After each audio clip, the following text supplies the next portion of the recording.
Bonjour et merci de nous rejoindre pour les perspectives du marché d'aujourd'hui. Thomas va nous rejoindre, puis la salle des marchés, pour nous parler des dernières évolutions. Thomas ?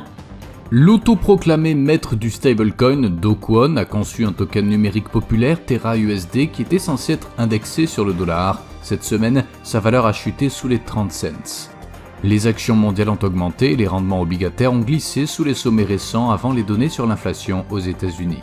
Plus d'un quart de million de ménages britanniques vont glisser vers la misère en 2023 si rien n'est fait pour atténuer la crise, a prévu le National Institute for Economic and Social Research. Les actions Twitter ont baissé de 0,8% lors de la dernière session, l'indicateur Williams indique un marché survendu.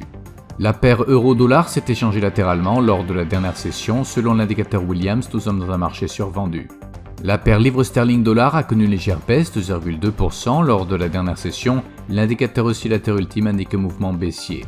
La paire dollar australien, dollar américain a gagné 0,2% lors de la dernière session après avoir augmenté de jusqu'à 1,7% au cours de la session, l'indicateur Williams indique un marché survendu. L'indice des prix à la consommation de l'Irlande sera publié à 10h GMT, l'enquête EcoWatchers Perspective du Japon à 5h GMT, la production industrielle de la Grande-Bretagne à 6h GMT.